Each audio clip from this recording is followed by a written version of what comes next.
ဟုတ်ကဲ့ပါဒါဆိုတော့အခုနောက်ဆုံးအနေနဲ့ဆွေးနွေးပေးစေချင်တာလေးကတော့အခုတော်လိုင်းကာလာကအချိန်တစ်ခုကြာလာတဲ့အပြင်ကိုနိုင်ငံရေးအခင်းအကျင်းတွေကလည်း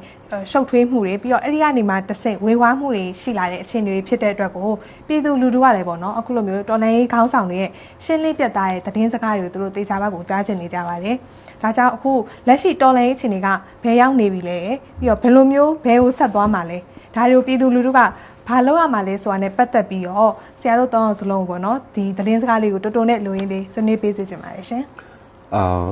ကျွန်တော်အနေနဲ့ပြောမယ်ဆိုရင်ကျွန်တော်တို့တော်လှန်ရေးကအောင်မြင်မှုပန်းတိုင်ကိုချီတက်နေပါတယ်လို့ပဲပြောချင်ပါတယ်2021မြင့်အွန်လိုင်းအာဏာစသိမ်းတဲ့ချိန်မှာကျွန်တော်တို့မှာဘာစုဘာမှမရှိပါဘူးလင်းနေကန်တက်ဖွေးလည်းမရှိဘူးtraining ကောင်းကောင်းစစ်တင်တန်းတက်ထားတဲ့ PDF လည်းမရှိသေးဘူးပြီးတော့ NUG ဆိုတာလည်းခိုင်မာမဖွေးရှိတနိုင်သေးဘူးပြီးတော့ NUG နဲ့တိုင်းရင်းသားတော်လှန်ရေးဖွဲ့စည်းတွေစုပေါင်းပြီးတော့ SCEF လို့ဖွဲ့စည်းကိုလည်းကျွန်တော်တို့မထူထောင်နိုင်သေးဘူး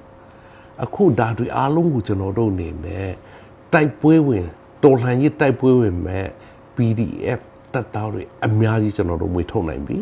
လက်နက်တွေတပ်ဆင်နိုင်ပြီတင်တန်းတွေပေးနိုင်ပြီ ERO တွေနဲ့လက်တွဲပြီးတော့ကျွန်တော်တို့CD SCEF ဖွဲ့စည်းပြီးတော့ပေါ့နော်Steering Council for Emergent Federal Union ကိုကျွန်တော်တို့ဖွဲ့စည်းတယ်အဲ့ဒီမှာကျွန်တော်တို့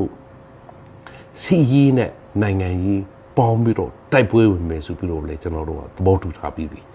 ကျွန်တော်တို့တော်လှန်ရေးတမိုင်းတစ်ချုပ်လုံးမှာကျွန်တော်ဆိုရင်တော်လှန်ရေးထဲမှာပါလာတာ30နဲ့ရှိပြီအဲ့လိုတော်လှန်ရေးတမိုင်းထဲမှာကျွန်တော်တို့တပ်ပေါင်းစုတွေအများကြီးဖွဲ့စည်းခဲ့မှုတယ်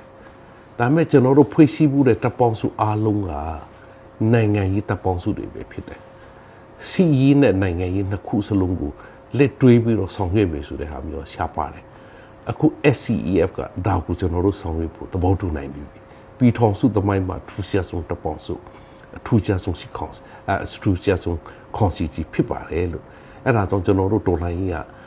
ရခင်ကမရှိတဲ့အချိန်မှာတော့လူထုတရားလုံးကတလို့တက်ကြွတယ်အခု9နှစ်ပြင်ဆင်ပြီးတော့ကျွန်တော်တို့နိုင်ငံတကာလေဂျူလီဘီဆော့ဇူလိုင်လဂျွန်လ19ရက်နေ့ပြောစုချက်တကဘာလုံးကထုတ်ခံနေတဲ့ချိန်မှာကျွန်တော်တို့ဘာဖြစ်လို့ဝေဝါးနေရမှာလဲဘာဖြစ်လို့ကျွန်တော်တို့တုံဆိုင်နေရမှာလဲဘာဖြစ်လို့ကျွန်တော်တို့တန်တရားတွေဝင်နေရမှာလဲအမှန်စင်စစ်ဒီချိန်မှာမှကျွန်တော်တို့က